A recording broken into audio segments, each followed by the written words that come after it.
बिस्मिल्लाहिर्रहमानिर्रहीम। आज हमने जो टॉपिक डिस्कस करना है वो हमारे पास है थैलासीमिया। तो हम माइक्रोसिटिक अनीमियाज़ को डिस्कस कर रहे थे। तो माइक्रोसिटिक अनीमियाज़ हमारे पास मेन उनकी काजिज़ क्या क्या हैं उनको पहले देखते हैं हमारे पास। कि माइक्रोसिटिक अनीमिया हमारे पास अगर रेड ब्लड सेल का जो साइज़ है वो आपके पास है लेस देन 80 फेम्टोलीटर। ठीक है जी। अगर वो 80 से कम है तो वो हमारे पास कहलाएगा कि वो माइक्रोसिटिक अनीमिया है। तो माइक्रोसिटिक अनीमिया हमारे पास डिक्रीज रेड ब्लड सेल। तो रेड ब्लड सेल का जो स्ट्रक्चर होता है ना, अगर यहाँ पे मैंने रेड ब्लड सेल का स्ट्रक्चर बनाया है तो यहाँ पे हमें ये जो ब्लड सेल है इसको बनाने के लिए कितनी चीज़ें चाहिए होती हैं। सबसे पहले हमें चाहिए होती है हीमोग्लोबिन। हीमोग्लोबिन। ठीक है। हीमोग्लोबिन किन किन चीज़ों से मिलके बनती है, यहाँ पे एक आपके पास है हीम और दूसरा हमारे पास है ग्लोबिन।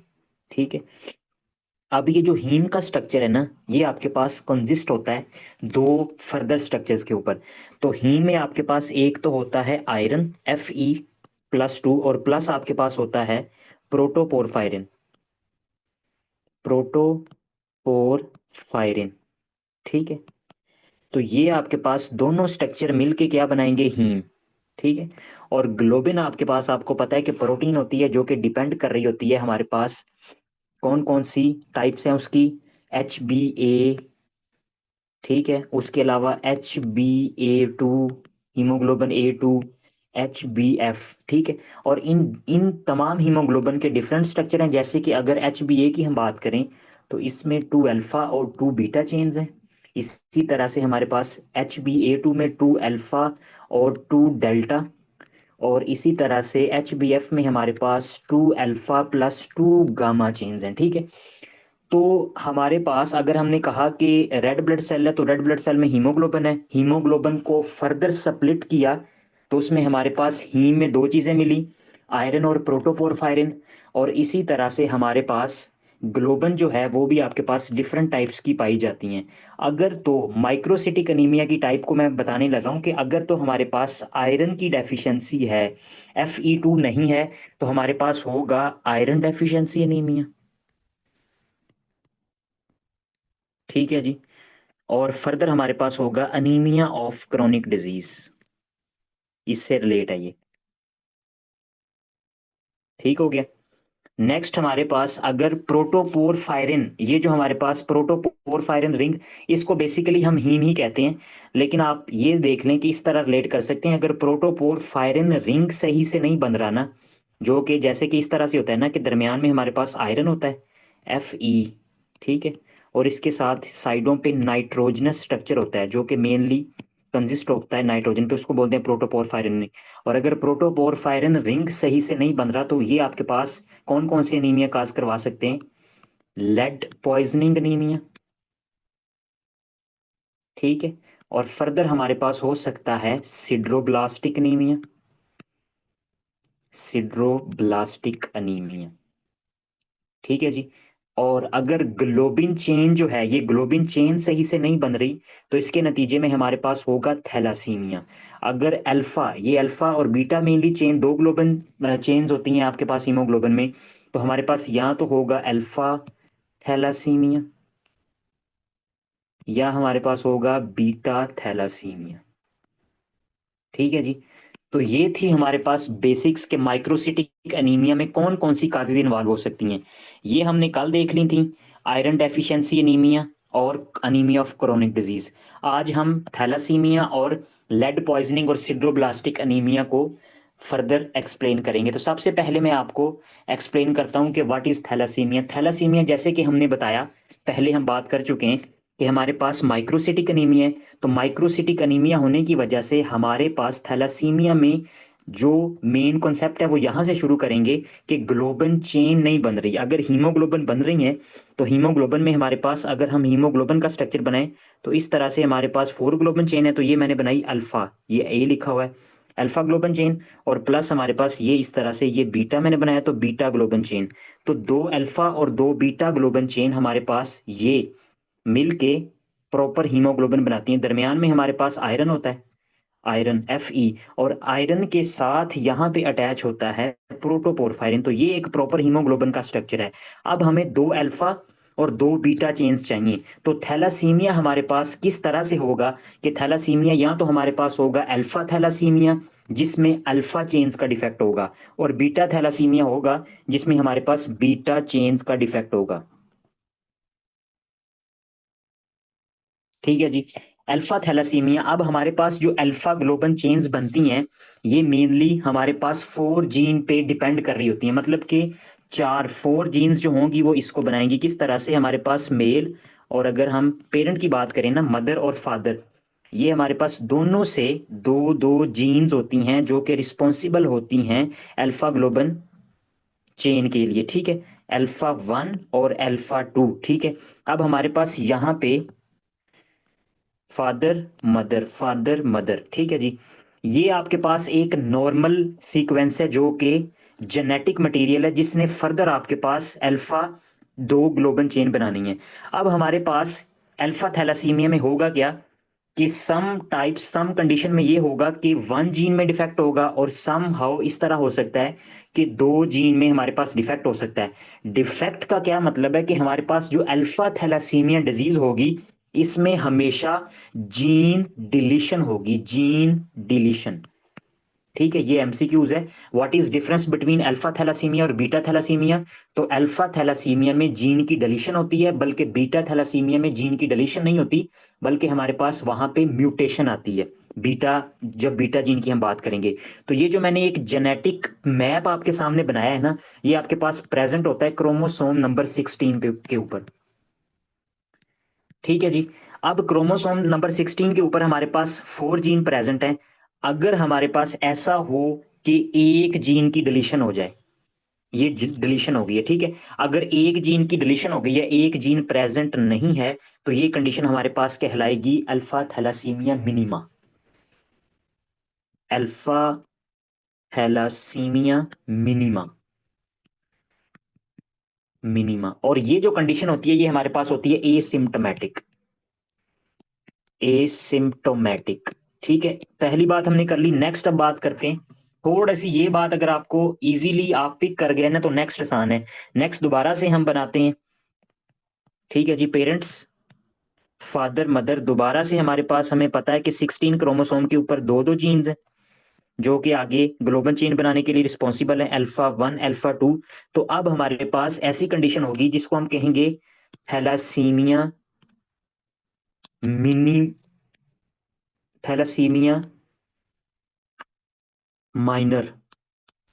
ठीक है, तो माइनर में हमारे पास क्या होता है कि जैसे कि ये आपके पास दोनों के पास दो दो जीन्स है, तो इसमें ये होगा कि 2 जीन्स की डिलीशन होगी। और फर्क इसमें ये होता है कि जो बात आपने याद करनी है कि या तो सिस पैटर्न होगा या ट्रांस पैटर्न होगा, ट्रांस या सिस या ट्रांस पैटर्न। अब हम 2 जीन की डिलीशन कर देते हैं।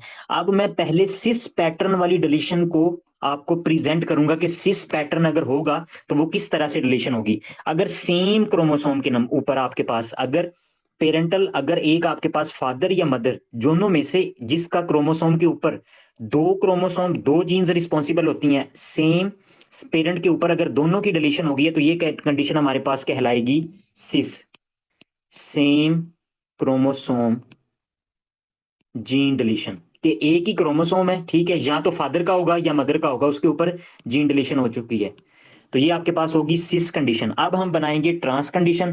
तो ट्रांस कंडीशन बनाने के लिए दोबारा से जीन्स बनाता हूं। तो ट्रांस कंडीशन में कुछ इस तरह से पैटर्न होगा, ये आपके पास है ट्रांस पैटर्न। ट्रांस में क्या होगा कि एक क्रोमोसोम जो होगा वो फादर का होगा, उससे जीन की डिलीशन होगी, और एक क्रोमोसोम जो होगा वो मदर का होगा। ठीक है, तो ये कंडीशन हमारे पास होगी trans, transmutation of the alpha thalassemia. ठीक है जी, ऑपोजिट क्रोमोसोम डिलीशन। ठीक है, और ये जो कंडीशन होती है हमारे पास अल्फा थैलासीमिया माइनर की, ये भी हमारे पास ऑलमोस्ट ही, इसको भी हम ए सिम्टोमेटिक कहते हैं, ए सिम्टोमेटिक है। ठीक है, इसमें भी हमारे पास इतना ज्यादा साइन एंड सिम्टम्स जो होते हैं ना वो पेशेंट को प्रेजेंट नहीं होते। तो दो बातें हमने की हैं, थैलासीमिया मिनिमा और थैलासीमिया माइनर। नेक्स्ट हम बात करते हैं हमारे पास नेक्स्ट फादर ठीक है जी, पेरेंट हमने बना लिए, जेनेटिक मैप हम ड्रा करने लगे हैं अल्फा 1 एंड अल्फा 2। तो हमारे पास ये 4 जीन्स हैं, ठीक है, जो कि अल्फा ग्लोबन चेन के लिए रिस्पॉन्सिबल हैं।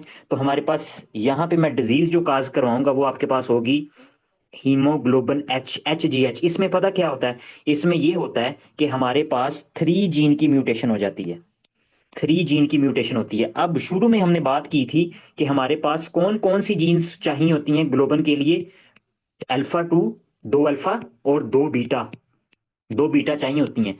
अब अगर ऐसी कंडीशन है कि अल्फा जीन में म्यूटेशन है, तो जिस म्यूटेशन की वजह से हमारे पास ये जो 2 ग्लोबन चेन है वो बन नहीं रही, अगर ये दोनों ग्लोबन चेन नहीं बन रही तो पीछे हीमोग्लोबिन में क्या बचा है, पीछे बीटा ही बचा है ना, बीटा ग्लोबन। तो इस कंडीशन में क्या होगा कि हमारे पास जो बीटा ग्लोबन चेन है वो आपके पास पूरे हीमोग्लोबिन को कवर कर लेंगी, सारी की सारी जो हीमोग्लोबिन में जो इंटरनल प्रोटीन का स्ट्रक्चर होगा वो बीटा ग्लोबन चेन्स पे डिपेंड कर रहा होगा। तो ये कंडीशन हमारे पास कहलाती है HGH, ठीक है, इसको हम कहते हैं HGH डिजीज, ठीक है। और ये आपके पास MCQs कंफर्म आएगा, और आपको पता होना चाहिए कि इसमें हमारे पास अगर हीमोग्लोबिन है तो हीमोग्लोबिन का जो इंटरनल स्ट्रक्चर है उसमें कौन सी ग्लोबन चेन्स पड़ी हुई हैं, सारी की सारी बीटा, 4 बीटा ग्लोबन चेन्स जो होंगी वो आपके पास होंगी। क्यों होंगी, क्योंकि वो वाली जीन्स जिन्होंने आगे अल्फा चेन बनानी थी वो आपके पास अब डिफेक्ट है, उनमें डिफेक्ट है। कैसे डिफेक्ट है कि वहां पे जीन डिलीशन हो चुकी है, आगे फर्दर प्रोसेस नहीं हो रहा। तो ये कंडीशन हमारे पास कहलाती है HGH की, ठीक हो गया। अब यहाँ पे थोड़ी सी और बात ये हम करते हैं कि हमारे पास अगर ऐसी कंडीशन होती है ना, तो अब ये एबनॉर्मल स्ट्रक्चर है। अगर ये एबनॉर्मल स्ट्रक्चर है तो एबनॉर्मल स्ट्रक्चर होता क्या है कि हमारे पास इस कंडीशन में एक्स्ट्रा वेस्कुलर हीमोलाइसिस होना शुरू हो जाएगी। क्यों होना शुरू हो जाएगी, क्योंकि ये एबनॉर्मल स्ट्रक्चर जब स्प्लीन की तरफ जाएगा तो स्प्लीन इसको खाना शुरू कर देगी, ठीक हो गया। और उसके नतीजे में हमारे पास बॉडी में LDH, और जो मैंने बताया था कि हमारे पास, और इसके अलावा हमारे पास क्या हो जाएगा, LDH का लेवल बढ़ जाएगा। और नेक्स्ट हमारे पास जो हाइपर बिलीरुबिनीमिया, ठीक है, ठीक है। तो ये सारी कंडीशन जो है ना वो हमारे पास हो सकती हैं, ठीक है। तो मेन काज ये है कि आपको ये पता होना चाहिए कि MCQs ये आएगा कि HGH कौन सी ऐसी, पहले ये इस तरह 2-3 MCQs बन सकते हैं कि हमारे पास जो अल्फा ग्लोबन जीन्स हैं वो आपके पास 3 डिलीशन है, उसकी 3 डिलीशन हो चुकी हैं। तो आप मुझे हीमोग्लोबिन का नाम बताएं कि अब जो हीमोग्लोबिन है बॉडी में वो कौन सी है, तो वो हीमोग्लोबिन है HGH, ठीक है। फर्दर वो ये पूछेगा कि उसमें हमारे पास इंटरनली जो स्ट्रक्चर है वो कौन सा है, तो 4 बीटा चेन्स जो है वो आपके पास इंटरनली उसमें पड़ी हुई है। नेक्स्ट हमारे पास इसकी कॉम्प्लिकेशन ये हो सकती है कि एक्स्ट्रा वेस्कुलर हीमोलाइसिस हो जाएगी, ठीक हो गया जी। तो ये आपके पास होती है HGH डिजीज। नेक्स्ट आखिरी कंडीशन जो है अल्फा थैलासीमिया की, वो हमारे पास होती है जिसको हम बोलते हैं थैलासीमिया बार्ट्स, थैलासीमिया बार्ट्स, ठीक है। तो बार्ट्स में क्या होगा हमारे पास, दोबारा से जेनेटिक, दोबारा से हमारे पास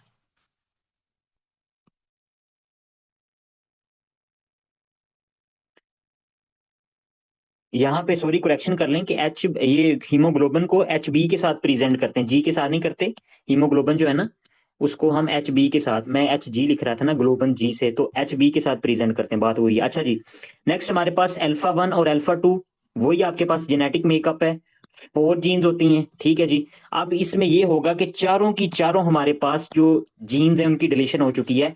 तो अब अगर ऐसी कंडीशन होगी तो ये जो हमारे पास कंडीशन होगी ऐसी, तो ये जो बेबी होगा ना, तो जब वो आपके पास फीटस में ही हमारे पास अगर ऐसे जेनेटिक मटेरियल की वजह से बेबी फर्दर जो प्रोड्यूस होगा वो हमारे पास हाइड्रोप्स फिटालिस के साथ मिलेगा, हाइड्रोप्स फिटालिस, ठीक है। और होगा क्यों, क्योंकि उसकी जो हीमोग्लोबिन है वो डिपेंड कर रही होगी him thalassaemia bards, haemoglobin bards, और 4 गामा चेन्स होंगी, ठीक है। पहले तो हमने कहा था कि बीटा चेन्स थी, क्योंकि वहां पे बीटा चेन्स जो थी ना वो एक्सेस में हो जाती हैं, लेकिन इस कंडीशन में सारी की सारी जगह आपके पास बीटा ग्लोबन चेन जो होती है ना वो ले लेती है हीमोग्लोबिन में, उसको बोलते हैं हीमोग्लोबिन बार्ट्स। और ये बहुत ही सवेयर कंडीशन है, और आपके पास जो पेशेंट होगा वो हाइड्रोप्स फिटालिस के साथ मिलेगा। अब इन दोनों कंडीशन को किस तरह से हम डायग्नोज करते हैं, आपके पास सिस्टमैटिकली तो हमें पता चल गया कि एक्स्ट्रा वेस्कुलर हीमोलाइसिस हो रही है, इसके अलावा हम क्या करते हैं, इलेक्ट्रोफोरोसिस।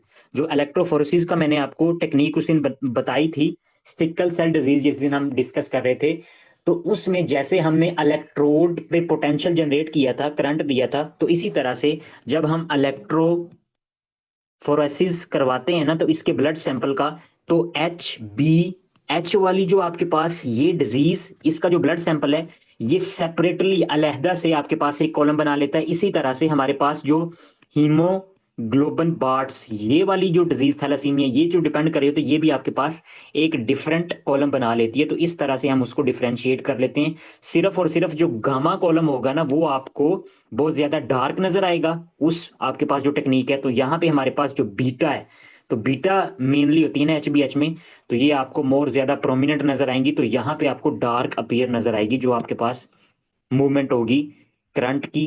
तो ये बात हम एक्सप्लेन कर चुके हैं। अगर आपको ये थोड़ी कंफ्यूजन हो रही है ना, तो ये हमारा जो प्रीवियस लेक्चर है उसमें मैंने डिटेल में ये सारी टेक्निक बताई है, उसमें दोबारा आप लोग देख सकते हैं। अच्छा जी, जहां तक बात होगी अल्फा थैलासीमिया की, हमने सारी बात कर ली। अब हम बात कर लें बीटा थैलासीमिया। तो बीटा थैलासीमिया हमारे पास जो कंडीशन होती है ना, उसमें जैसे कि पहले मैंने आपको बता दिया कि यहां पे जीन की डिलीशन है, लेकिन यहां पे जीन की डिलीशन नहीं होती, यहां पे हमारे पास जीन म्यूटेशन होती है। जीन म्यूटेशन, तो जीन म्यूटेशन होगी और वहां पे क्रोमोसोम नंबर 16 था, यहां पे क्रोमोसोम नंबर 11 है। कि 16 वाला अल्फा ग्लोबन चेन बनाता है, लेकिन क्रोमोसोम 11 जो है ना, वहां पे आपके पास बीटा जीन्स फॉर्मेशन होती है। जेनेटिक मैप हम बनाते हैं, तो इस तरह से हमारे पास होगा क्या, कि सिर्फ एक ही होती है, एक ही होती है हमारे पास जो बीटा के लिए है ना, तो एक ही जीन प्रेजेंट होगी। अगर तो सिंगल हमारे पास, सिंगल में डिफेक्ट है, यहां पे सिंगल जीन की म्यूटेशन है, तो सिंगल जीन म्यूटेशन होने की वजह से हमारे पास जो कंडीशन होती है, उसको हम बोलते हैं बीटा थैलासीमिया माइनर। अगर सिंगल में म्यूटेशन है ना, तो इसको कहेंगे बीटा थैलासीमिया माइनर। अब इसमें बीटा थैलासीमिया माइनर तो हमने कह दिया, लेकिन इसमें थोड़ा सा ये एक बात है कि हमारे पास ये जो म्यूटेशन होती है ना, अगर ये बीटा ग्लोबन जीन में म्यूटेशन है, तो उसके आगे फर्दर प्रोग्रेस होने में वो जो बीटा ग्लोबन चेन बनाएगा ना, तो वो दो तरह की बनाएगा। एक तो या तो बनाएगा वो हमारे पास बीटा जीरो, या एक बनाएगा बीटा वन। तो बीटा वन जो आपके पास म्यूटेशन के बाद बीटा वन बनती है ना, ये थोड़ी बहुत नॉर्मल होती है। मगर अगर मतलब बीटा वन आपके पास टाइप बन रही है ना म्यूटेशन के बाद, तो ये आपके पास एसिम्प्टोमेटिक पेशेंट होगा, कि इतना ज्यादा हमारे पास जो पेशेंट की कंडीशन होगी वो सवेयर नहीं होगी। लेकिन अगर बीटा नॉट ऐसी म्यूटेशन है कि आगे बीटा नॉट बीटा ग्लोबन चेन बन रही है, तो ये बहुत ही वर्स कंडीशन होती है। बीटा थैलासीमिया माइनर में हमेशा क्या होगा, कि आपके पास सिंगल एक जीन में म्यूटेशन होगी, और ये आपके पास माइनर कंडीशन होती है और एसिम्प्टोमेटिक होती है। नेक्स्ट हम बात करते हैं बीटा थैलासीमिया मेजर।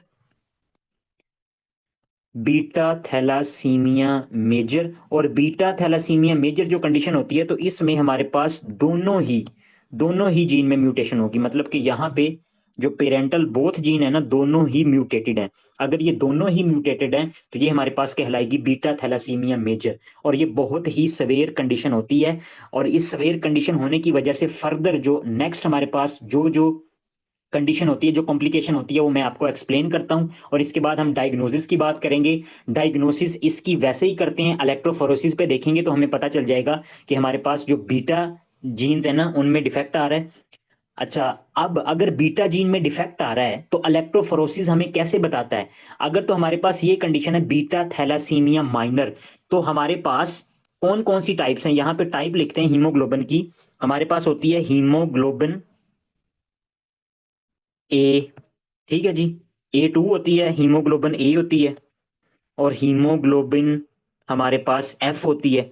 अब आप लोगों ने मुझे बताना है कि हमारे पास हीमोग्लोबिन A2 का जो स्ट्रक्चर होता है, वो आपके पास 2 alpha plus 2 delta, 2 delta gene पे कॉन्सिस्ट होता है। HbA जो होती है 2 अल्फा प्लस 2 बीटा, और HbF जो होती है आपके पास 2 अल्फा और प्लस 2 गामा, ठीक है। अब अगर बीटा जीन में डिफेक्ट है, तो बीटा जीन में डिफेक्ट होने की वजह से कौन सी हीमोग्लोबिन नहीं बनेगी, आप ये देखें, मुझे बताएं कि कौन सी ऐसी हीमोग्लोबिन की टाइप है जिसमें बीटा जीन प्रेजेंट है। तो आप लोग देख सकते हैं कि ये वाली जो है ना, इसमें बीटा जीन प्रेजेंट है। बीटा 2। और हमारे पास ये जो दोनों पेशेंट होते हैं ना, इनमें हमारे पास ये दोनों ही बाकी टाइप्स पाई जाती हैं, ये भी एक्सीड हो जाती है और ये भी एक्सीड हो जाती है। ठीक हो गया। तो आपके पास ये जो बीटा थैलेसीमिया माइनर है, उसमें हमारे पास क्या होगा, मोस्ट कॉमनली HbA2, 2 अल्फा और 2 डेल्टा, जो आपके पास ग्लोबन चेन वाली हीमोग्लोबिन है वो पाई जाएगी। और आपके पास जो मेजर होती है हीमोग्लोबिन थैलासीमिया मेजर, इसमें आपके पास क्या होगा, HbA2 और HbF, इन दोनों की अमाउंट ज्यादा होगी। अब ये जो कंडीशन है ना हमारे पास alpha beta thalassemia major, minor तो मैंने कहा कि आपके पास एसिम्टोमेटिक रहती है, ये आपके पास एसिम्टोमेटिक रहेगी जब तक HbF प्रेजेंट है। ठीक है। तो जैसे ही FbH हमारे पास खत्म हो जाएगी ना, ठीक है, उसके बाद हमारे पास जैसे ही HbF की डेफिशिएंसी हुई आफ्टर सम टाइम, मतलब के 2-3 मंथ तक, बेबी जब बेबी बर्थ के बाद 2-3 मंथ के बाद HbF जैसे ही डिक्रीज होती है, तो HbA का लेवल इंक्रीज, HbA2 का लेवल इंक्रीज हो जाता है, तो ये आपके पास इसके सिम्टम्स होना शुरू हो जाते हैं। ठीक है। और सिम्टम्स आना शुरू होते हैं, तो इस कंडीशन में हमारे पास होगा क्या, होता कुछ इस तरह से है कि बॉडी में ना अरिथ्रोपोइटिन का लेवल इंक्रीज हो जाता है। अरिथ्रोपोइटिन, अरिथ्रोपोइटिन का लेवल इंक्रीज होगा, तो अरिथ्रोपोइटिन ने क्या करवाना होता है, रेड ब्लड सेल को इंक्रीज करना होता है, तो रेड ब्लड सेल की प्रोडक्शन को बढ़ाना होता है, तो जिसके नतीजे में हमारे पास इस कंडीशन में दो मेजर हमारे पास कॉम्प्लिकेशन आती हैं। एक तो आती है अरिथ्रॉइड हाइपरप्लेजिया, अरिथ्रॉइड हाइपरप्लेजिया। तो अरिथ्रॉइड हाइपरप्लेजिया में क्या होता है कि हमारे पास जो बोन मैरो है ना, जब अरिथ्रोपोइटन बहुत ज्यादा रिलीज होता है, तो बोन मैरो में हमारे पास जो सेल काउंट है ना, अरिथ्रोसाइट का सेल काउंट जो होता है ना, वो बहुत ज्यादा इंक्रीज हो जाता है। ठीक हो गया। अब यहाँ पे ये तो मैंने लॉन्ग बोन बनाई है, फीमर बनाई है, इसके अलावा हमने बात की थी कि हमारे पास जो चीक्स हैं, हमारे फेस की जो बोन्स हैं, ठीक है, मैक्सिला मैंडिबुलर, यहाँ पे जो हमारे पास बोन्स हैं, वहां पे भी हमारे पास क्या होता है कि अरिथ्रोपोइसिस होना शुरू हो जाती है, रेड ब्लड सेल अरिथ्रोपोइसिस होना शुरू हो जाती है। चिप मंक फेसिस उसको बोलते हैं। अगर चीक्स आपकी फेस फेस की जो बोन्स है ना, चिप मंक फेसिस उस कंडीशन को बोलते हैं। ठीक है। कि उसकी जो चीक्स हैं वो बहुत ज्यादा प्रोमिनेंट हो जाती हैं, क्योंकि वहां पे एरिथ्रोपोइसिस होना शुरू हो जाती है, वो बोन्स जो होती हैं ना वो एक्टिवेट हो जाती हैं और वो एरिथ्रोसाइट बनाना शुरू कर देती हैं। इसके अलावा हमने दूसरी बात ये पढ़ी थी, इसके नतीजे में एरिथ्रोइड हाइपरप्लेजिया में बोन मैरो आपके पास स्टिमुलेट हो रहा है एरिथ्रोपोइसिस के लिए, चिपमंक फेसिस, फेस बोन और स्कल बोन। तो स्कल बोन अगर आपके पास वहां से एरिथ्रोपाइसिस हो पोइसिस होगी, तो वो आपके पास किस तरह की अपेयरेंस होगी, तो हमने कहा था कि crew cut appearance, crew cut appearance on the x-ray. तो ये एमसीक्यूज है, ये आपको आना चाहिए कि crew crew cut appearance on x-ray किस कंडीशन में मिलती है, कि जो स्कल बोन है वहां से भी एरिथ्रोपाइसिस शुरू हो जाएगी, तो जब हम उसको एक्सरे में देखेंगे तो हमें क्रू कट नजर आएगा। ठीक है। इसकी जो डायग्राम्स, आई थिंक सो मेरे पास पिक्चर शायद में भी हो इनकी, तो मैं आपको थोड़ी दिखा देता हूँ ताकि,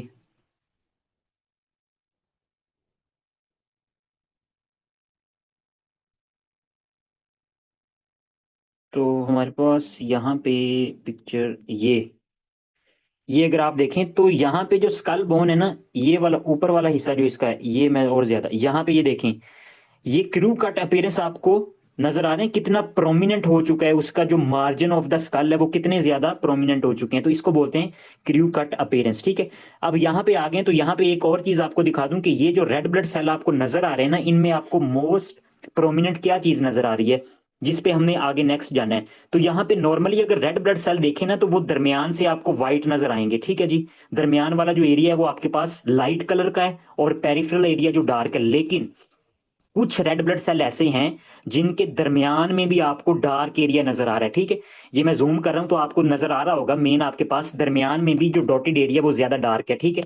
तो अगर ऐसी कंडीशन होगी, ये आपको मोस्ट कॉमन मिलेगी किस में, इसी में मिलेगी, इसको बोलते हैं टारगेट सेल। तो ये आपके पास टारगेट सेल, जो ये आपके पास फिर ये वाला जो है ना, कुछ कुछ आपको टारगेट सेल मिल रहे हैं, मतलब कि सेंटर में भी डार्क एरिया नजर आएगा, तो इसको हम कहते हैं टारगेट सेल। तो ये मोस्ट कॉमनली हमारे पास थैलासीमिया में हमें मिलते हैं। ठीक है जी। अच्छा जी, टारगेट सेल की बात होगी, हमारे पास अरिथ्रोइड हाइपरप्लेजिया की बात होगी, हपेटोसप्लीनोमेगली, और हमारे पास ये कंडीशन जो मिलती है, हपेटो स्प्लीनोमेगली। ये क्यों मिलेगी इसको? क्या हमारे पास हेपेटो से मुराद है लीवर और स्प्लीन से मुराद है स्प्लीन। तो ये दोनों ही हमारे पास क्या होते हैं कि हमारे पास साइज में इंक्रीज कर जाते हैं। क्यों इंक्रीज कर जाते हैं? क्योंकि जब अरिथ्रोपोइटन बॉडी में ज्यादा हो जाता है ना, कि जो रेड ब्लड सेल हैं उनकी बहुत ज्यादा एक्स्ट्रा वेस्कुलर हीमोलाइसिस हो रही है, तो हमारे पास एक्स्ट्रा मेडुलरी हेमेटोपोइसिस होना शुरू हो जाती है। ये दोनों टर्मिनोलॉजीज अलहदा हैं, अरिथ्रोइड हाइपरप्लेजिया अलहदा है और एक्स्ट्रा मेडुलरी हेमेटोपोइसिस, हेमेटोपोइसिस ये डिफरेंट है। तो ये आपको पता होना चाहिए। एक्स्ट्रा मेडुलरी हेमेटोपोइसिस के अदर देन बोन मैरो। तो हमारे पास जो लीवर और स्प्लीन होता है ना, अगर यहां से रेड ब्लड सेल की फॉर्मेशन होना शुरू हो गई है तो इसको हम कहेंगे एक्स्ट्रा मेडुलरी एरिथ्रोपोइसिस। तो इसी वजह से जब other than bone marrow liver से रेड ब्लड सेल और स्प्लीन से रेड ब्लड सेल बनना शुरू हो जाते हैं, तो इस कंडीशन को हम बोलते हैं एक्स्ट्रा मेडुलरी हेमेटोपोइसिस, और इसी वजह से इनका जो साइज होता है वो इंक्रीज हो जाता है। ठीक हो गया। और जब हम इसको देखते हैं स्मीर ब्लड, हम ब्लड सैंपल देखते हैं तो वहां पे हमें टारगेट सेल मिलते हैं। इस तरह से हमारे पास जो सेल होता है ना, उसके दरमियान में भी आपको डार्क एरिया नजर आएगा। वो इस वजह से आता है क्योंकि हमारे पास वॉल्यूम टू सरफेस रेशो जो होती है ना, वो इसमें इंक्रीज हो जाती है। वॉल्यूम टू सरफेस रेशो क्यों हो जाती है? क्योंकि हमारे पास जो अल्फा और बीटा चेन्स होती है ना, वो आपके पास डेंसली पैक होती हैं। जितना ही आपके पास एबनॉर्मल स्ट्रक्चर होता जाएगा तो उतनी ज्यादा डिफॉर्मिटी आएगी, और ये जो हीमोग्लोबिन पैक्ड होती है वो अनपैक्ड होगी, जिसके नतीजे में हमारे पास वॉल्यूम टू सरफेस रेशो जो बढ़ जाएगी, जिसके नतीजे में हमें ब्लड समीर पे इस तरह से टारगेट सेल मिलते हैं। तो कुछ हमारे पास मोर देन 70% जो आपके पास डायग्नोज आता है ना, ये हीमाटोलॉजी का, कि जो कोई भी एमसीक्यूज आएगा तो वो पहले, सबसे पहले ये काम करेगा कि आपको ब्लड सैंपल दे देगा। तो आपने अगर वैसे ही टारगेट सेल देख लिए, वैसे ही देख लिया होल जोल बॉडीज हैं, ठीक है जी, आपके पास और शिस्टोसाइट्स हैं, वैसे ही पहले ही आपको पता चल गया ना, बार्ट्स और उसके अलावा हीन्स बॉडी, तो ये आपको आधा जो एमसीक्यूज होता है वो वैसे ही हल हो जाता है कि ये आपको डायग्नोज लग जाता है। तो ये आपने याद करना है कि किसमें कौन से सेल्स मिलते हैं। इसके अलावा अगर कोई पेशेंट हमारे पास, ये आपके पास बीटा थैलासीमिया मेजर का है ना, तो उसमें हमारे पास क्या करते हैं कि बाहर से ब्लड ट्रांसफ्यूजन करते हैं, ठीक है। तो ब्लड ट्रांसफ्यूजन और ज्यादा वर्स कंडीशन का काज करवा देती है। ब्लड ट्रांसफ्यूजन की वजह से बॉडी में आयरन ओवरलोड हो जाएगा, आयरन ओवरलोड। और आयरन ओवरलोड की वजह से आयरन पॉइजनिंग हो जाती है, ठीक है। कि हमारे पास ये जो आयरन होता है ना एक्सेस में, ये कोई भी सेल है तो सेल की मेम्ब्रेन की पर ऑक्सीडेशन करवा देगा, जिसके नतीजे में हमारे पास सेल्स की जो मेम्ब्रेन है ना, वो आपके पास रप्चर हो जाएगी। तो ये आपके पास कंडीशन इसी में मिलेगी, due to excess of blood transfusion. अगर किसी पेशेंट को थैलासीमिया है तो बार बार उसमें ब्लड ट्रांसफ्यूजन करवाया जाता है, जिसके नतीजे में आयरन ओवरलोड हो जाएगा और पेशेंट आपके पास एब्डोमिनल पेन, ठीक है जी, और उसके अलावा आपके पास वोमिटिंग, ये आपके पास उसकी प्रेजेंटेशन होगी आफ्टर द ब्लड ट्रांसफ्यूजन, ठीक है। तो ये सारी बातें थी थैलासीमिया के रिलेटेड। अब हम ऐसा करते हैं कि एक दफा ना इसको पढ़ लेते हैं बुक से, कि जो बातें हमने की हैं, फिर हम नेक्स्ट टॉपिक की तरफ आते हैं। तो हमारे पास यहाँ पे अगर आप देखें कि alpha thalassemia, alpha globin gene deletion on chromosome 16, decrease alpha globin synthesis may have cis deletion, deletion occur on the same chromosomes, and trans deletion occur on the separate chromosome. Normal is A, ठीक है जी। often increase red blood cell count in contrast iron deficiency anaemia. वो ये कह रहा है कि इसमें हमारे पास क्या होता है कि रेड ब्लड सेल का जो काउंट होता है ना, वो नॉर्मली इंक्रीज हो जाता है। आयरन डेफिशिएंसी एनीमिया में तो क्या होता है कि वो बनता ही नहीं है। अब इसमें बनेंगे लेकिन वो सारे के सारे एबनॉर्मल होंगे। रेड ब्लड सेल, जैसे मैंने कहा कि हमारे पास एरिथ्रोपोइसिस ज्यादा हो जाती है ना, एबनॉर्मल, क्योंकि एक्स्ट्रा वेस्कुलर हीमोलाइसिस हो रही होती है ना, तो जिसके नतीजे में ज्यादा से ज्यादा और रेड ब्लड सेल बनेंगे, लेकिन वो आपके पास at the end anaemia cause करवाएंगे क्योंकि एबनॉर्मल होंगे, ठीक है जी। Increase prevalence in people of Asia African descent target cell, ये आपके पास एमसीक्यूज है कि टारगेट सेल आपको मिलते हैं। थैलासीमिया माइनर में एक लाल है, आपके पास एक जीन का डिफेक्ट है जी। और मिनिमा मिनिमा में एक है, और माइनर में हमारे पास दो हैं। तो इसकी दो कन्फिग्रेशन हैं, या तो आपके पास ये सिस हो सकता है या ट्रांस हो सकता है, ठीक है। सेम क्रोमोसोम पे ये आपके पास सिस है, और अगर आपके पास डिफरेंट, ये ऊपर वाला क्रोमोसोम नीचे वाला, तो अगर डिफरेंट क्रोमोसोम पे आपके पास म्यूटेशन हो रही है, डिलीशन हो रही है, तो ट्रांस पैटर्न है, वो बात होगी। अगर 3 अल्फा जीन्स की डिलीशन है तो हीमोग्लोबिन एच डिजीज है, जिसमें B4 4 बीटा ग्लोबन चेन्स जो होंगी वो बना लेंगी moderate to severe microcytic hypochromic anaemia. वही बात है, ये एमसीक्यूज है जी। Beta globin for beta 4 chains. And next, haemoglobin Barts, जिसमें हमारे पास कोई भी अल्फा चेन नहीं होती, और अल्फा और बीटा दोनों की जगह हमारे पास गामा ग्लोबिन फॉर्म्स 4 चेन्स, ठीक है जी। इसमें हाइड्रोप्स फटालिस हो जाएगा, पेशेंट को हाइड्रोप्स फटालिस होगा, ठीक है। नेक्स्ट हमारे पास जो बीटा थैलासीमिया, इसमें हमारे पास क्या होता है, पॉइंट म्यूटेशन। यहाँ पॉइंट म्यूटेशन की बात है, लेकिन अल्फा थैलासीमिया में हमारे पास क्या होता है कि ट्रांस डिलीशन, यहाँ पे डिलीशन होगी, वहां पे म्यूटेशन है, ये भी आपके पास डिफरेंस आ सकता है। हमारे पास ये supply sites of the Kozak consensus sequence on chromosomes 11, ठीक है जी। Less beta globin synthesis beta positive और absent beta globin synthesis beta not, increase prevalence people of Mediterranean descent. अच्छा, अब हमारे पास ये जो बीटा थैलासीमिया माइनर है, एक में मसला आ रहा है, mild microcytic anaemia, increase HbA2। मैंने बता दिया कि अगर बीटा नहीं होगी ना तो उसकी जगह आपके पास HbA2 ले लेगी, जिसमें बीटा की जगह डेल्टा चेन होती है। इंटरमीडिया बीटा थैलासीमिया इंटरमीडिया, अब इसमें ये कंडीशन होती है कि पेशेंट जो होता है ना उसमें सिम्टम्स आते हैं, पेशेंट में सिम्टम्स आएंगे, लेकिन आपके पास ट्रांसफ्यूजन की जरूरत नहीं पड़ेगी, तो इसको बोलेंगे इंटरमीडिया। क्यों सिम्टम्स आएंगे, क्योंकि हमारे पास कोई भी कंडीशन हो सकती है, बीटा पॉजिटिव बीटा नॉट, कोई भी डिलीशन हो सकती है, कि या तो बीटा जो चेन है वो आपके पास बहुत सवेयर म्यूटेटेड है या लेस म्यूटेटेड है। तो इसमें सिम्टम्स आएंगे variable anaemia ranging from mild asymptomatic to severe transfusion dependent. मतलब अगर सवेयर हो जाएगा तो फिर ट्रांसफ्यूजन हम करवाएंगे, लेकिन इसमें ट्रांसफ्यूजन की जरूरत नहीं पड़ती, ठीक है। लेकिन बीटा थैलासीमिया मेजर, इसको कोले एनीमिया भी कहते हैं, तो इसमें हमेशा ही ट्रांसफ्यूजन की जरूरत पड़ेगी, ठीक हो गया जी।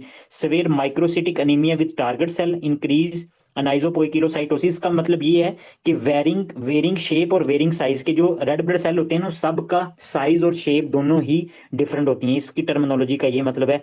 Blood transfusion increasing the risk of secondary haemochromatosis, iron overload, marrow expansion, crew cut appearance, skull X ray, skeletal deformities, extra medullary haematopoiesis, वो बात होगी सारी। Risk risk of parvo virus, तो अगर हमारे पास ऐसी कंडीशन है तो पैरवो वायरस का रिस्क बढ़ जाएगा, ये हमने बात काफी दफा की है, ठीक है जी। नेक्स्ट हमारे पास ए प्लास्टिक क्राइसिस, अगर B19 इंड्यूस मतलब वायरस हो गया तो ये आपके पास क्या करवा देगा, ए प्लास्टिक पैनसाइटोपिनिया, तीनों ही जो ब्लड लीनियज है, प्लेटलेट, व्हाइट ब्लड सेल और रेड ब्लड सेल तीनों ही कम हो जाएंगे। इंक्रीज HbF और HbA2, ये दोनों बढ़ जाएंगी। Become symptomatic after 6 month when HbF declines, HbF is a protective, वही बात कर रहे हैं कि HbF जाएगी तो काम हो जाएगा। क्रोनिक हीमोलाइसिस पिगमेंटेड गालस्टोन, अगर हमारे पास हीमोलाइसिस हो रहा है ना, तो मैंने कहा था कि हमारे पास जो बिली रूबन है ना, बिली रूबन की वजह से हमारे पास अनकंजुगेटेड बिली रूबन जब भी हमारे पास ब्लड में आएगी, मतलब कि तो वो आपके पास further increase the risk of gallstone, तो उसके नतीजे में गालस्टोन बन सकता है, ठीक है। बिली रूबन से गालस्टोन बन सकता है, और बिली रूबन कहाँ से आ रही है, वो ब्लड से, ठीक है। तो ब्लड से हमारे पास जब हीमोग्लोबिन, हीम टूटता है तो हीम से फर्दर आपके पास बिली रूबन निकलती है, और बिली रूबन जब ब्लड में आएगी तो वहां से उससे गालस्टोन बन सकते हैं, ठीक। तो ये था हमारे पास थैलासीमिया का जो टॉपिक था। अब हम बात करते हैं नेक्स्ट, हमारे पास लेड पॉइजनिंग और सिड्रोब्लास्टिक एनीमिया। इसको हमने यहाँ पे सिर्फ इतना नहीं करना, इसको एक टॉपिक के साथ रिलेट करके हमने डिस्कस करना है।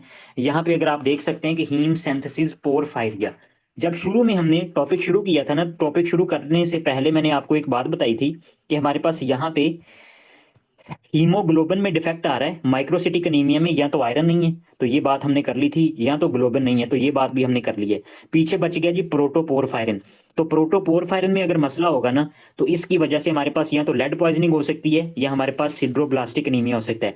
अब ये जो लेड पॉइजनिंग का प्रोसेस है पूरा, ये किस तरह से होता है बॉडी में, तो ये इसको थोड़ा सा डिस्कस करते हैं। ये आपके पास सिर्फ एक डिजीज को रिलेट नहीं करता, बल्कि इस पाथवे से हमारे पास और भी कुछ डिजीज हैं जो कि होती हैं, जैसे कि हमारे पास एक्यूट इंटरमिटेंट पोरफायरिया, ठीक है जी। और ये सारी की सारी हम इसी पाथवे में डिस्कस कर लेंगे।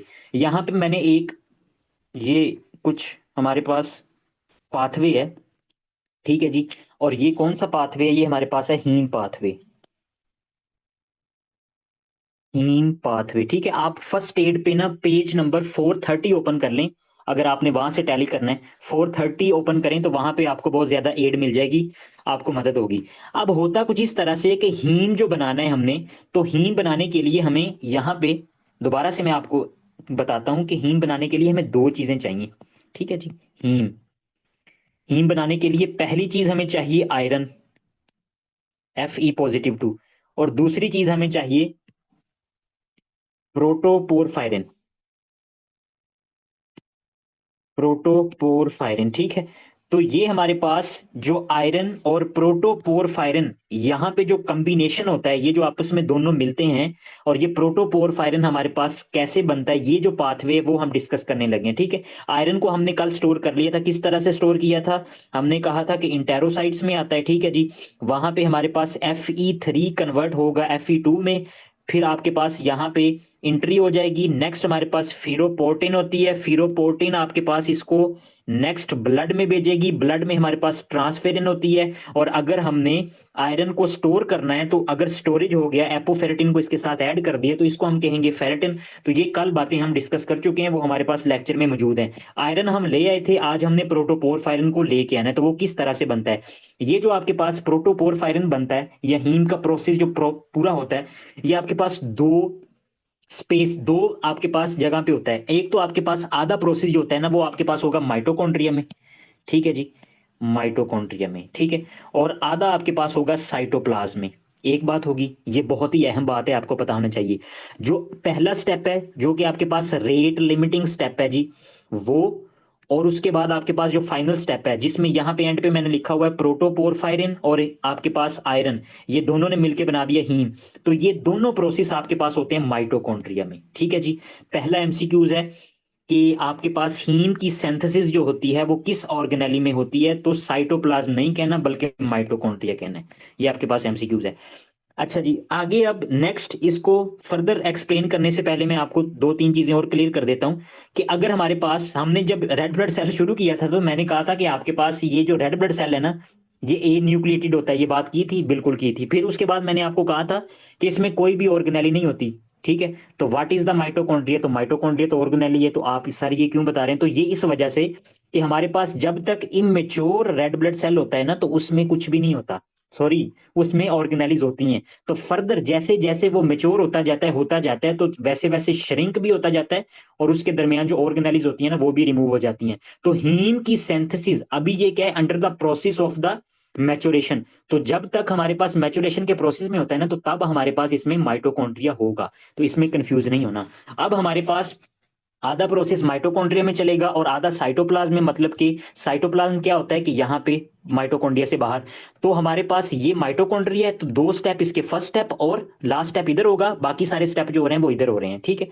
अब हम शुरू करते हैं। हमारे पास सबसे पहले क्या होता है कि ग्लाइसिन जो होती है ना, वो सक्सिनाइल कोए के साथ मिलती है, और उसके बाद आपके पास बना देती है डेल्टा अमाइनो लेवल्यूनिक एसिड। ये मैंने लिखा हुआ है, डेल्टा अमाइनो लेवल्यूनिक एसिड। ठीक है।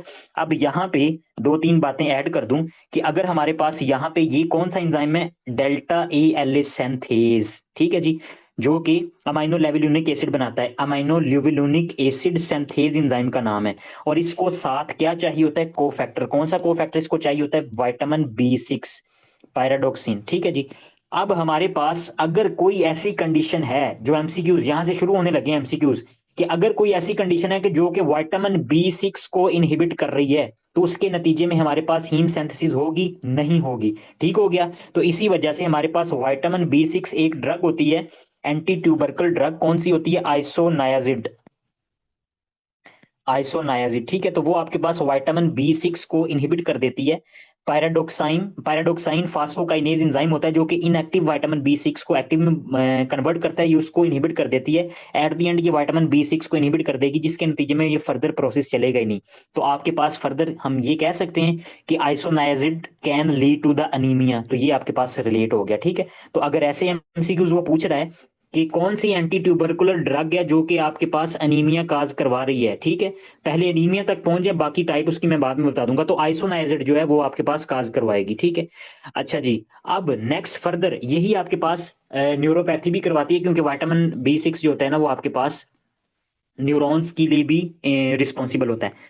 अब हमारे पास अगर इस एंजाइम की डेफिशिएंसी होगी तो ये आपके पास कहलाएगा सिड्रोब्लास्टिक अनीमिया। ये बात होगी जी पहले, सिड्रोब्लास्टिक अनीमिया होगा। ठीक है।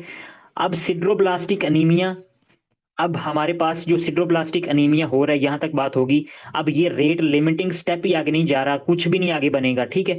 फर्दर हमारे पास यहाँ पे बेशक हम आयरन लेके आ रहे थे तो आयरन अकेला ही रह जाएगा, आयरन को साथ उसके मिलने वाला कोई भी नहीं है। प्रोटोपोरफायरन ही नहीं आएगा, तो प्रोटोपोरफायरन नहीं होता, तो ये आपके पास मेन काज होती है सिड्रोब्लास्टिक अनीमिया की। ठीक है। अब ये देखें कि माइटोकॉन्ड्रिया हमारे पास ये है। ठीक है जी। और माइटोकॉन्ड्रिया ये आपके पास ये नीचे बेशक लिखा हुआ है लेकिन माइटोकॉन्ड्रिया एक ही है, मतलब इसमें आयरन आ जाता है, इसको प्रोटोपोरफायरन की जरूरत होती है।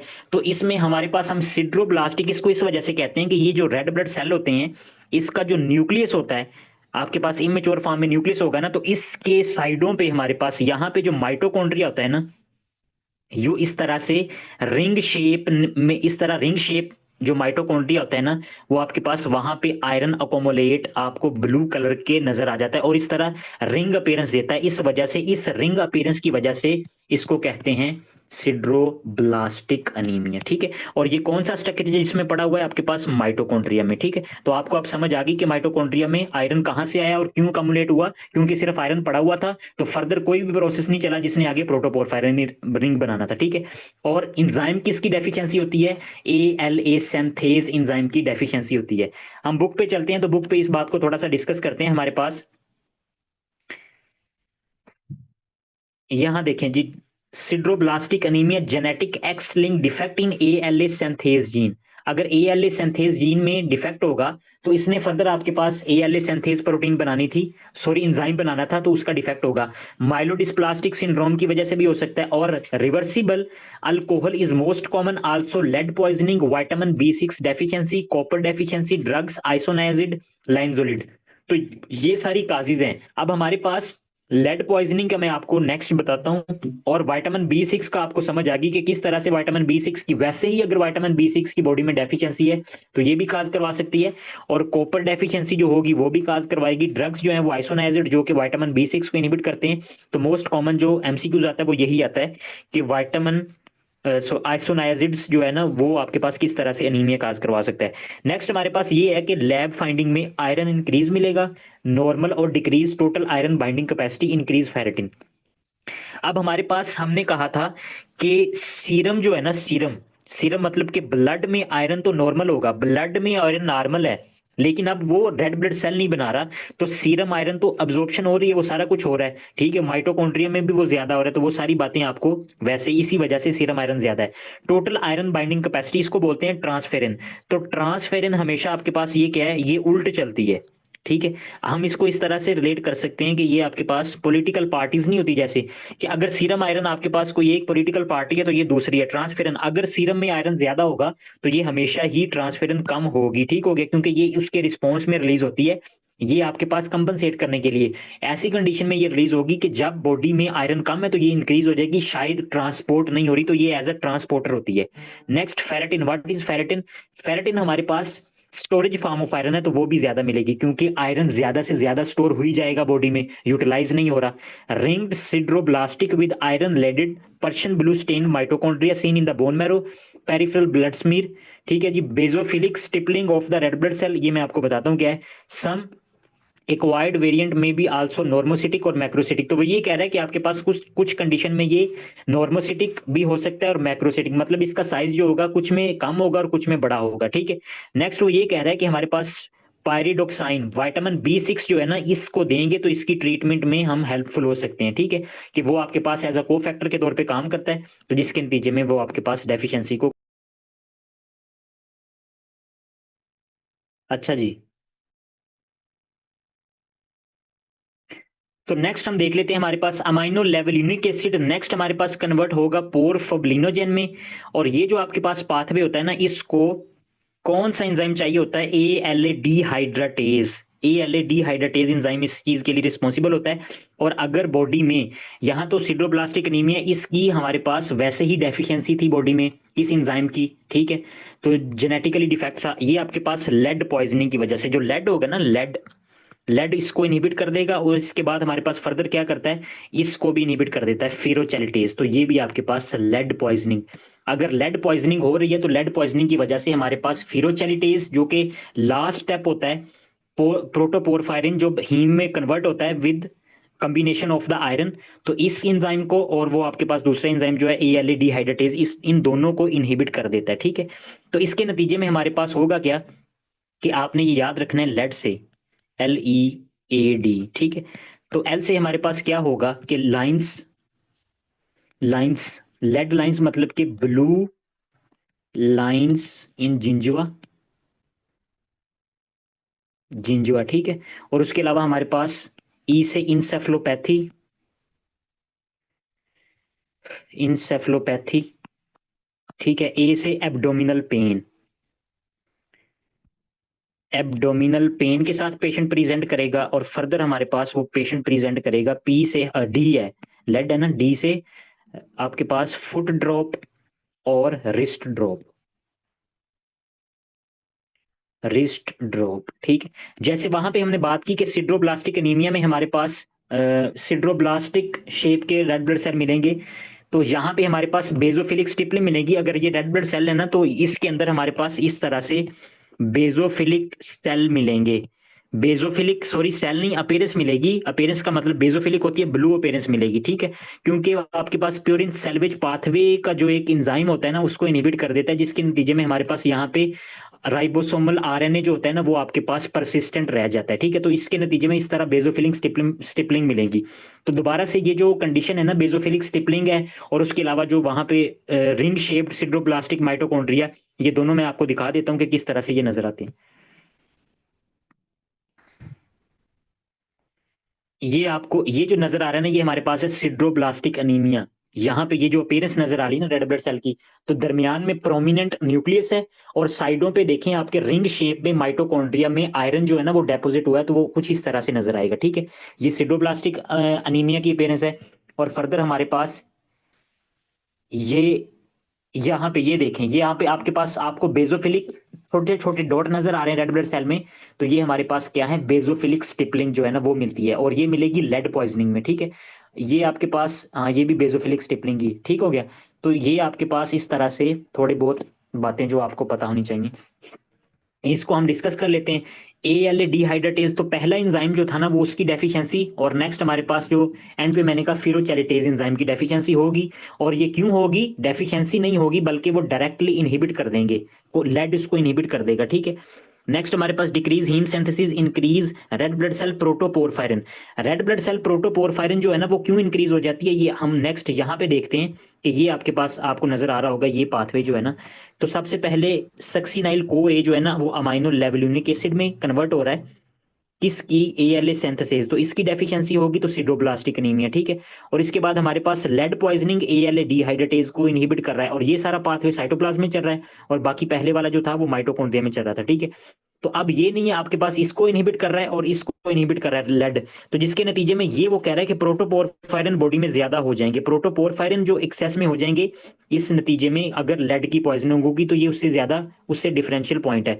फिरोचैलिटेज एंड ALA डिहाइड्रेटेज, प्रोटोपोरफायरिन, ALA कि आपके पास कौन कौन से सब्सटेंस की आपके पास अकोमोलेशन हो जाएगी, तो कौन कौन से सब्सटेंस की अकोमोलेशन होगी, ALA, अमाइनो लेवुलिनिक एसिड बढ़ जाएगा, क्यों बढ़ेगा, क्योंकि हमारे पास इस एंजाइम की डेफिशिएंसी, अगर ये एंजाइम डेफिशिएंट है तो उसकी जो आपके पास पहले वाला आपके पास प्रीकर्सर एंजाइम है ना वो ज्यादा हो जाएगा, और यहाँ पे अगर फिरोचैलिटेज इनहिबिट हो रहा है, हीम नहीं बन रहा, तो प्रोटोपोरफायरिन जो होगा वो एक्सेस में हो जाएगा। Microcytic anaemia, basophilic stippling in the peripheral smear, ringed sideroblastic in the bone marrow, ठीक है। इसमें भी आपको सम हाउ मिल सकते हैं, ठीक है जी। GIT एंड किडनी डिजीज, इसके नतीजे में हमारे पास जो GIT वो मेनली इन्वॉल्व होती है, और उसके बाद PCT जो होता है ना, PCT मेनली इन्वॉल्व होता है, फर्स्ट प्रोक्सिमल कन्वोलेटेड ट्यूब्यूल, ठीक है। तो इसके नतीजे में आपके पास glucose, urea, amino acid urea, तो ये आपके पास सारी कंडीशन देखने को मिलेगी। Children exposure to lead paint, mental deterioration, हमारे पास ये जो पेशेंट मेनली अगर ये सिम्टम आएंगे ना, तो इसमें वो आपके पास मोस्ट कॉमन पता क्या कहेगा, कि जो पेशेंट है ना उसको लैंग्वेज डिस्टरबेंस हो रही है, बेबी है, 2 साल उसकी एज है, 2 इयर्स है, ठीक है। एब्डोमिनल पेन के साथ प्रेजेंट कर रहा है, और वो आपके पास मेंटल रिटार्डेशन, मतलब वो जब बोल रहा है तो उससे सही बोला नहीं जा रहा, ठीक है। लैंग्वेज एबनॉर्मेलिटीज के साथ वो प्रेजेंट करेगा, ठीक है। Mental deteriorations, adult environmental exposure, batteries और headache, memory loss, demyelination, peripheral neuropathy के साथ भी प्रेजेंट करेगा। तो ये आपने मोस्ट कॉमनली, अगर पेशेंट को वो सिनेरियो में बेबी, 2 ईयर बेबी की एज बता रहा है, और उसके अलावा आपके पास वो बता रहा है कि उसकी जो साइकोलॉजिकली कॉन्फ़िगरेशन है ना, वो इतनी ज्यादा नॉर्मल नहीं है, ठीक है, इम्पेयरमेंट है। तो ये आपके पास मोस्ट कॉमन काज होगी कि वो आपके पास होगा लेड पॉइजनिंग का।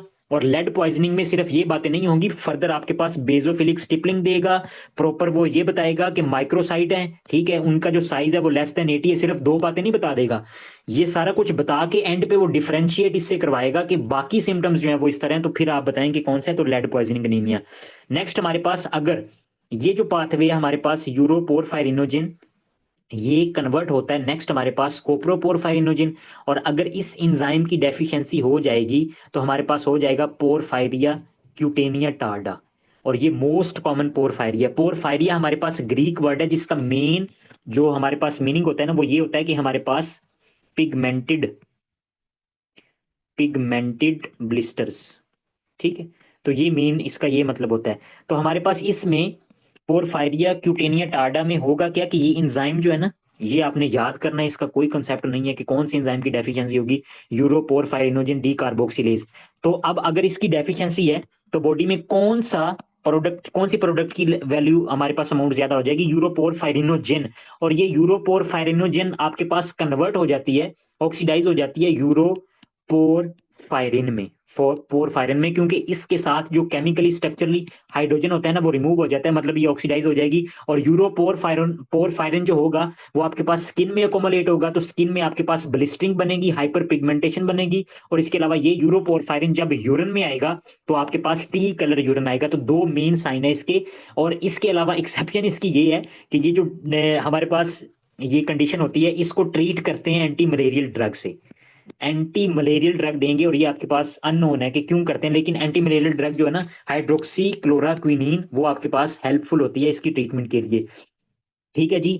टी कलर यूरिन है, blistering, cutaneous photosensitivity, hyper pigmentation. MCQs में क्या क्या चीजें पूछ सकता है, किस एंजाइम की डेफिशिएंसी है, बॉडी में क्या चीज इंक्रीज हो रही है, और वो फर्दर क्या बन रही है, और उसके बनने के बाद हमारे पास फर्दर वो कहाँ कहाँ जा रही है, स्किन में जाएगी तो हमारे पास हाइपर पिगमेंटेशन। और दूसरा फोटो सेंसिटिविटी, कि अगर ये बंदा सन में ज्यादा एक्सपोज्ड एरिया, वो जो एरिया जिधर सन एक्सपोज्ड एरिया होगा ना, वहां पे आपके पास डार्क कलर मिलेगा, ज्यादा डार्क हाइपर पिगमेंटेड एरिया वो मिलेगा।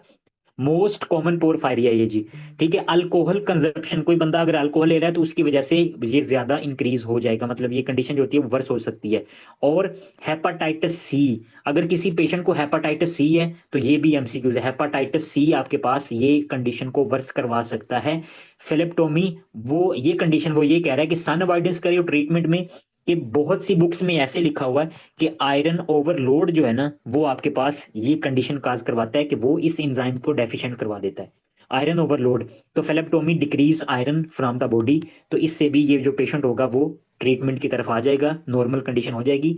और हाइड्रोक्सी क्लोरोक्विनीन जो ड्रग है ना एंटी मलेरियल, वो देते हैं, तो इससे ये बंदा ठीक हो जाता है, ठीक है जी।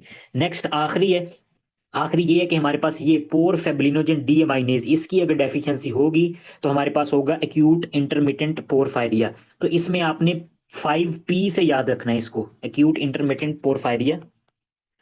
हमारे पास पोर्ट, वाइन, कलर यूरिन, उसमें कौन सा था, टी कलर यूरिन। नेक्स्ट हमारे पास आपने याद रखना है हमारे पास एब्डोमिनल पेन, एब्डोमिनल पेन, उसमें एब्डोमिनल पेन नहीं था, इसके पहले इसके अलावा एब्डोमिनल पेन किसमें था, लेड पॉइजनिंग में। उसके अलावा आपके पास पोलीन्यूरोपैथी, न्यूरोपैथी,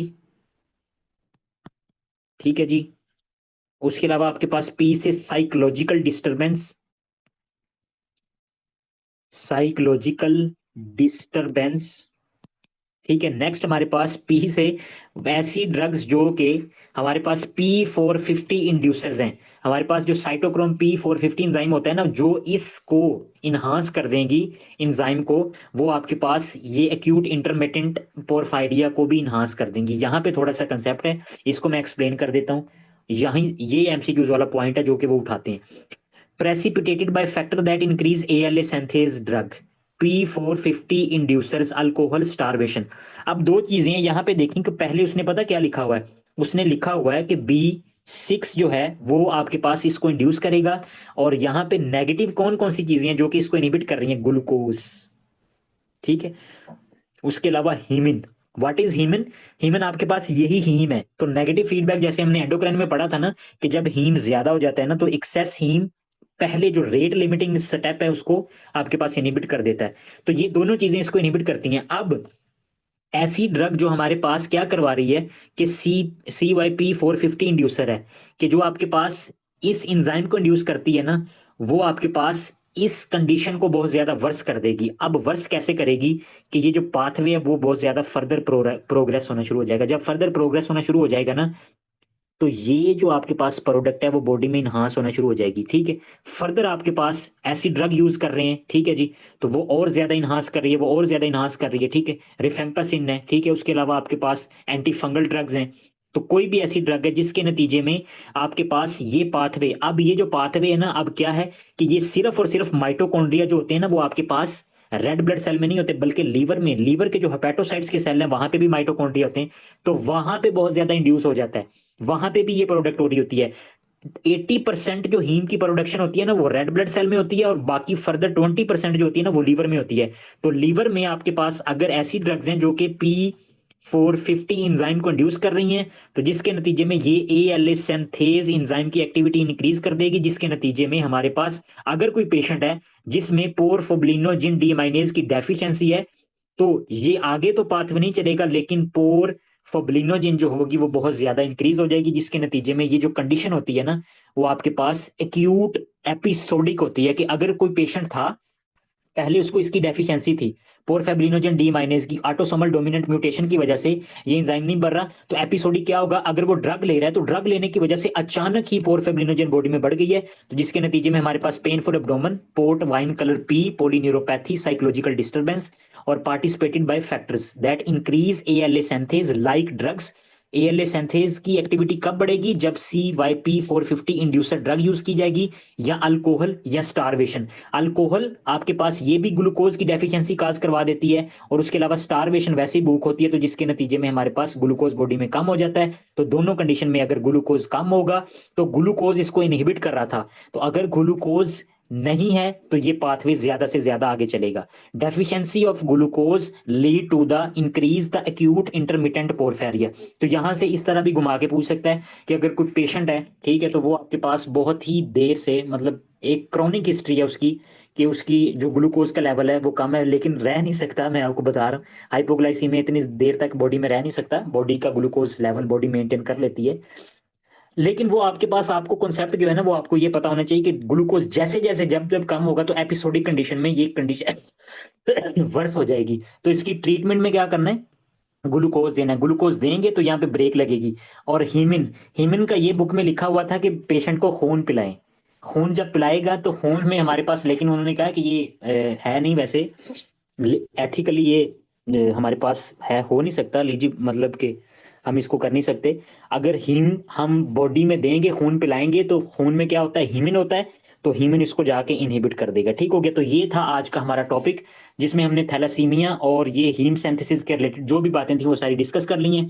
बाकी हमने उसकी इमेज वगैरह भी देख ली हैं। और इसके बाद ये है